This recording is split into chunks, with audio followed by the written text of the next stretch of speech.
Ok, hola chicos, bueno, por todo lo del coronavirus que pasó ahorita, pues las clases presenciales y las tutorías que les está dando, quién sabe hasta cuándo van a ser. Pero entonces voy a empezar a subir las clases virtuales que, bueno, no he subido ninguna, pero eh, voy a subirles los dos temas que están pendientes, más o menos hasta la fecha, que son las dos presentaciones de ADN. Hay unas presentaciones que es sobre ciclo celular, que, bueno, ya se las grabé a los cuartos, entonces voy a subirles a ustedes también el video. Y bueno, voy a subirles este. Este es muy parecido al otro. Es nada más como ir agregando algunos temillas que ustedes sí tienen que ponerle como un poco más énfasis porque sí les entra más la parte molecular y más a detalle cómo es que va funcionando todo lo del ADN porque después tenemos que ver, bueno, síntesis de proteínas y entonces sí hay que entender esa parte muy bien. Entonces, bases moleculares de la herencia. Eh, que primero vamos a repasar un poco lo que eran los ácidos nucleicos, que tenemos ADN y ARN. El ADN entonces va a ser el ácido desoxirribonucleico y el ARN va a ser el ácido ribonucleico. La diferencia de esto se debe a que, bueno, los nucleótidos que tiene cada uno, básicamente en el nucleótido del ADN va a haber un azúcar que va a formar como la cadena de la hélice y que va a tener la base nitrogenada que va a interactuar con la otra base nitrogenada de la otra hélice, bueno, del otro lado de la hélice, digamos, de la otra hebra va a ser una desoxirribosa, mientras que el ARN va a tener una ribosa. Entonces, de ahí se da la diferencia del nombre. Y entonces, se supone que el proceso para ir de ADN a proteína siempre va a empezar con ADN. El ADN se puede replicar, se puede generar una copia, digamos, complementaria. Una copia, bueno, igual, que se denomina replicación. Se puede ver lo que es la transcripción al ARN. Se denomina transcripción porque se está pasando de un nucleótido a otro nucleótido. Los dos van a ser muy parecidos, nada más que el ARN, en lugar de tener una base nitrogenada denominada timina, va a tener lo que se denomina uracilo. Pero ellos son muy parecidos, por eso denomina que es como una transcripción, como es como reescribirlo. Pero luego de ARN a proteína se va a dar lo que es la traducción, que la traducción sí ya requiere un proceso más complejo, porque vamos a pasar de que tenemos cuatro tipos de bases nitrogenadas, pero tenemos gran cantidad de aminoácidos que forman las proteínas. Entonces, lo que hace la sola al pasar de ARN a proteína es utilizar un código que se denomina un codón, que son eh, básicamente tres bases nitrogenadas o tres nucleótidos, y que tres nucleótidos, la combinación de, no sé, adenina, uracilo, guanina, citosina, va a determinar qué aminoácido va a ser. Pero entonces se van a ocupar, digamos, como tres nucleótidos para decir un solo aminoácido. Ok. Ah, bueno, faltaba decir también, las líneas rojas que se ven ahí son como procesos que no se dan usualmente en células, pero se puede dar, por ejemplo, lo que es la replicación. La ADN se puede replicar a sí mismo, puede crear copias de sí mismo, ya que él también tiene como ciertos procesos de enzima. Y también se puede dar lo que es la transcripción inversa. Y este proceso usualmente en células no se da, pero por ejemplo en el caso de los retrovirus, que es como el virus que causa el SIDA, el VIH, ellos tienen ARN y tienen una enzima que se llama la transcriptasa inversa, que produce o básicamente hace este proceso, que realmente es muy poco común, pero entonces sí puede pasar, entonces es como todo el proceso completo. Y entonces repasando más de ácidos nucleicos, como les estaba hablando ahorita de bases nitrogenadas, van a haber cuatro. Dos van a ser clasificadas como purinas, dos como pirimidinas. La diferencia es que las purinas tienen dos anillos, son adenina y guanina. Y entonces en pirimidinas van a estar lo que es la citosina y la timina. Y en caso, digamos, de la ARN, que no hay timina, está lo que es el uracilo. Y bueno, cada nucleótido va a estar formado por una base nitrogenada, va a estar formado por un azúcar que puede ser ribosa o desoxirribosa, en el caso de que sea ADN, y un fosfato. La unión de estos varios nucleótidos se denomina un polinucleótido.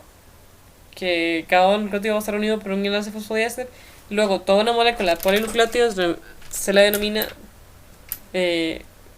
un ácido nucleico o ADN o ARN. Y, ok, eso es básicamente cómo se verían de alguna manera el ADN y el ARN. Es importante saber que el ARN no, digamos, nunca va a tener como una copia, él siempre va a estar como una molécula sola, mientras que el ADN suele estar unido a una cadena que se denomina complementaria, que, bueno, eso ya lo vamos a ver ahorita, pero básicamente ellos siempre son dos hebras que van a formar una doble hélice. Y entonces, estas dos hebras van a ser complementarias y antiparalelas. Van a ser complementarias porque la base nitrogenada de adenina siempre va a querer estar interactuando con una adenina. Ellos van a formar puentes de hidrógeno. Mientras que la guanina va a formar puentes de hidrógeno con la citosina. Entonces vean también que la timina forma dos puentes de hidrógeno, mientras que la citosina va a formar tres. Entonces es una diferencia. Y entonces, por tanto, se sabe, digamos, que si en una de esas hebras, por ejemplo, yo tengo una adenina que es esa amarilla, yo al otro lado tengo que tener por fuerza una timina que es la base roja. También es importante saber que ellos van a tener dirección y las hebras también además van a ser antiparalelas. Entonces, la dirección se debe a que cada nucleótido es básicamente una base nitrogenada, un azúcar que es este pentágono que está aquí y un fosfato, que es un fósforo unido a tres oxígenos. La polaridad, básicamente, bueno, yo siempre la defino como la dirección es la que va al fosfato. Entonces, si el fosfato es lo último que está unido al azúcar, esa es la dirección 5'. Si lo último que está unido a la cadena es el azúcar, digamos el azúcar solo, esa es la dirección 3'. Y entonces, como son antiparalelas, si una cadena va 5', 3', la otra cadena tiene que ir por fuerza dirección 3', 5'. Entonces también aquí en el 5', la proteacitosina, también va a haber un grupo fosfato. Como les decía también ahorita, es que el ADN va a formar una estructura doble hélice. Importante saber que es destrógira, antiparalela y complementaria, como les decía ahorita. También es que van a haber varios tipos de ADN. En condiciones normales se encuentra lo que es el BADN. En condiciones de baja humedad está el EADN. Este también va a ser dextrógiro, igual que el otro, nada más que va a estar como más junto, más pegadito y es un poco como más ancho también. Mientras que el ZADN va a ser levógiro, es decir, él va a girar hacia la izquierda, no hacia la derecha, que es lo que significa el dextrógiro. Vean también que, digamos, las hebras no son como lisas, sino que tienen como muchas ondulaciones, no son como forman enlaces y interacciones que les dan esa forma. Y bueno, el ZADN usualmente se hace para soportar tensiones o ambientes muy extremos. Entonces, de la síntesis de ADN, la replicación es semiconservativa, es decir, tenemos dos hebras originales. Estas hebras yo las puedo separar al quitar los puentes de hidrógeno que unen las bases nitrogenadas, que son estos que están aquí. Y luego yo voy leyendo una hebra, entonces si veo una adenina, pongo una timina, si veo una timina, pongo una adenina, y así me voy creando una nueva hebra que sea básicamente lo opuesto a lo que está en la hebra original. Ok. Cuando se está haciendo la replicación del ADN, se van a dar lo que se denominan horquillas de replicación. Estos sitios es donde se empieza a separar el ADN y a crear una copia, la copia complementaria. Y estas horquillas de replicación se dan porque si uno tuviera nada más un sitio donde uno empieza a replicar el ADN, tardaría mucho porque tiene que recorrer toda una molécula que es básicamente todo un cromosoma y es una molécula muy grande, entonces tomaría mucho tiempo. Entonces lo que se hace es empezar en varias zonas a separar un poquito de ese ADN e ir creando las hebras complementarias. Bueno, eso se da principalmente en eucariotas. En procariotas no se da porque en procariotas el cromosoma o el material genético usualmente es mucho más pequeño y es solo una única molécula. Entonces con un sitio de replicación les alcanza. Ok, para la replicación de ADN van a haber varias proteínas que van a ser muy importantes. La primera es la enzima helicasa. Esta proteína lo que ella hace es desenrollar la doble hélice y separar las hélices. Separar las hebras. Porque dice que ocupamos crear una copia complementaria, no podemos tener el complementario ya unido formando puentes de hidrógeno, sino que ocupamos separarlos y dejar las bases nitrogenadas que no estén transformadas con nada para poder empezar a replicar ADN. Okay. También están las proteínas SB, que son Single Strand DNA Binding Protein, que básicamente lo que hace es estabilizar el ADN que va a estar en una sola hebra. Porque el ADN, ellos siempre tienen que unirse, entonces lo que ocupa eso es separarlo, estabilizarlo y también que no tienen que unirse entre ellas. Sí, porque son las dos hebras que antes estaban unidas, se separan por la helicasa, pero ellos van a querer volver a unirse. Y también van a estar las topisomerasas, que hay tipo 1 y tipo 2. Y estas topisomerasas, lo que pasa es que cuando uno tiene la helicasa desenrolla la doble hélice. Pero desenrolla la doble hélice en un sitio específico. Es como si ustedes intentaran, no sé, que tienen una cuerda enrollada y empiezan a desarrollarla en una parte. Digamos, pero ella es unido como en los extremos. Entonces, si ustedes desarrollan una parte, ese desenrollamiento básicamente va a causar que en otra parte se empiece a enrollar más y se vuelve más apretado. Entonces, las topisomerasas desarrollan ese ADN que la helicasa está básicamente compresionando o enrollando más de lo que ya estaba. Y bueno, hay dos. Hay una que, por ejemplo, rompe una hebra, desenrolla, luego vuelve a unir. Y luego están, por ejemplo, las tipo 2, que ellos cortan las dos hebras, espera que se desarrolle y luego vuelven a unir las dos, en lugar de, por ejemplo, el tipo 1, que la tipo 1 solo desarrolla una de las hebras. Ok, también súper importante en la replicación de ADN son las ADN polimerasas. Polimerasas porque es los que van a formar los polímeros de ADN. Hay tres tipos. Existe la ADN, bueno, polimerasa tipo 1, que es una polimerasa exclusivamente para reemplazar nucleótidos cuando, por ejemplo, hay un daño por radiación ultravioleta. Existen las ADN polimerasas 2, que ellas reparan errores. Pueden ya ser errores más grandes de varios nucleótidos que se dañaron o ADN que se cortó o así. Y existen las ADN polimerasas 3, que son las que participan en este proceso, que es la de replicación de ADN. Lo importante de esas polimerasas es que ellas solo pueden replicar en dirección 5' a 3'. Y básicamente lo que ellos van a hacer es que aquí está el nucleótido. El 5' va a estar aquí arriba, esa línea que se ve aquí es como el fosfato. Y ellas van a crear un nuevo extremo 3'. Entonces lo último que van a unir es el azúcar. Esto tiene una lógica, no es así como solo pueden crear de 5' a 3' porque sí. Esto es porque, ok, las polimerasas, las que replican, ellas tienen que también corregir sus errores. Porque es mucho más fácil que la misma que está creando ADN, porque es toda una molécula de ADN, no puedes mandar a un montón de enzimas a estar viendo qué está haciendo la ADN polimerasa 3. Ella también tiene que reparar lo que hizo mal. Entonces, no sé, puede que ella haya leído una citosina, puso un nucleótido de guanina.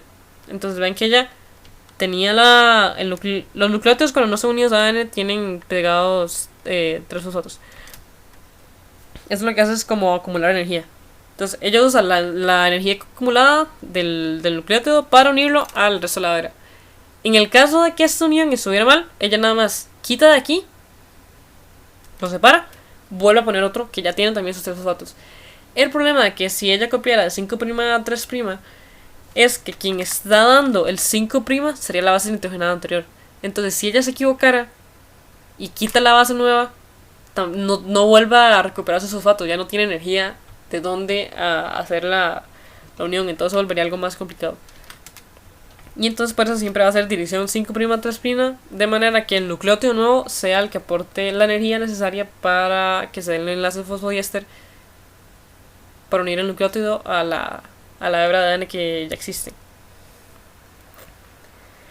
Y esto también de que la polimerasa solo cree dirección 5' a 3' es un problema porque, ok, van a ver las dos hebras complementarias. Entonces, si uno hace una horquilla de replicación, hay una de las hebras que se va a ir corrido y que va a ir siguiendo como la horquilla, digamos.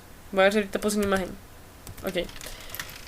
Mientras que la otra no va a poder seguir la horquilla porque va a ir como en la dirección contraria a la que ella sintetiza. Entonces, como que ella tendría que estar colocándose de nuevo a la par de la helicasa para ella seguir copiando, porque ella no puede ir en la dirección hacia la que va la helicasa, sino que va en dirección contraria.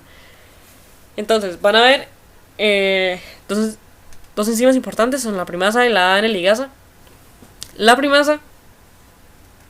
Bueno, también es importante. El hecho de que ellas solo puedan unir a un extremo 3', que es el del azúcar que está aquí, significa que ellos solo pueden unir en eso. Entonces ellos no pueden empezar a crear nada, sino que ocupan un extremo 3' de fijo para pegarle ese fosfato del nuevo nucleótido que están uniendo. Entonces existen ahora sí unas primasas que ellos generan primers de ARN, que son de nuevo nucleótidos que también tienen extremos 3', 5'. Y bueno, esos extremos luego se van a eliminar y va a venir la ADN ligasa, que va a unir el fragmento de ADN y va a ir quitando los primers. Ahorita voy a explicar eso bien. Y también va a ir uniendo los fragmentos de Okazaki. Entonces, lo que va a pasar es que, ok, tenemos una horquilla de replicación, la imagen de la derecha. La horquilla de replicación se va a ir viendo hacia esa dirección, hacia donde dice la flecha verde. Entonces, va a llegar una primasa, en la hora de arriba, crea un primer, se une la polimerasa, y como ella va corriendo de 5' a 3', porque la hebra original iba de 3 a 5', ella corre continuo, va siguiendo el progreso de la horquilla de replicación, a ella no le importa nada. La otra cadena, esa cadena que no le importa nada y que sigue por su vida como si nada, es la cadena líder. La otra se denomina cadena retrasada. Y va a ir formando lo que se denominan fragmentos de Okazaki. Entonces lo que va a pasar es que va a llegar una primasa, genera un primer y va a generar varios primers digamos como todo lo largo del ADN que se ocupa de replicar. Genera un primer, la polimerasa copia y luego entonces el primer genera uno más adelante y la polimerasa copia y luego el primer se acerca otra vez más a donde está la horquilla, donde está la helicasa, genera un primer y la polimerasa de nuevo empieza en ese primer que se acaba de crear y va hacia el primer antiguo. Esto porque ya no puede ir hacia la dirección de la helicasa, sino que tiene que ir en dirección contraria, entonces ocupa de esos primers. Cada uno de esos fragmentos que sí son de ADN se le conocen como fragmentos de Okazaki.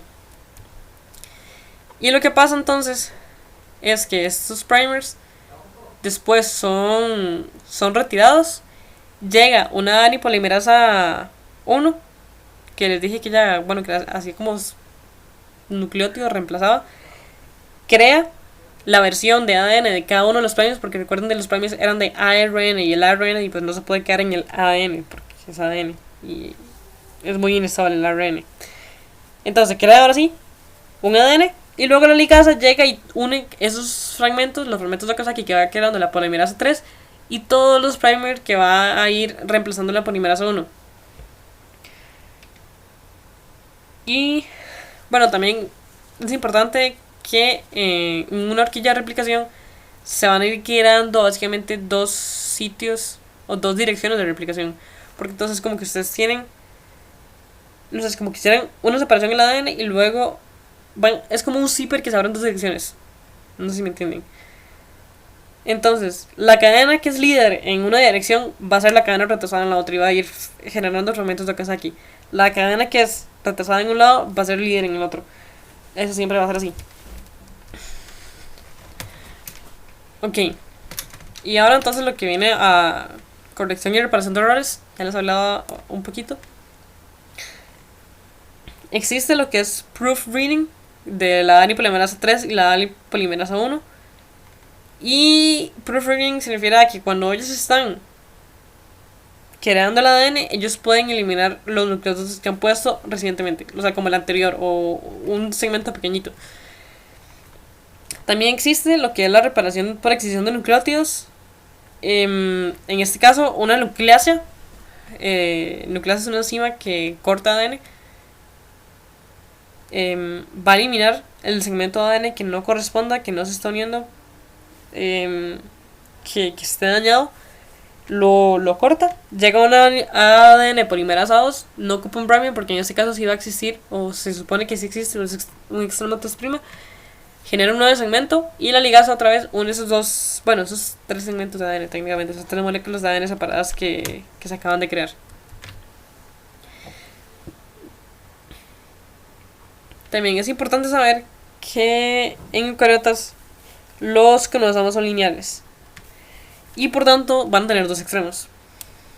Y por tanto hay un segmento que no se va a poder copiar tan bien o no se va a poder copiar hasta el final porque no va a haber un espacio suficiente para crear un primer y crear el ADN. Entonces como que usted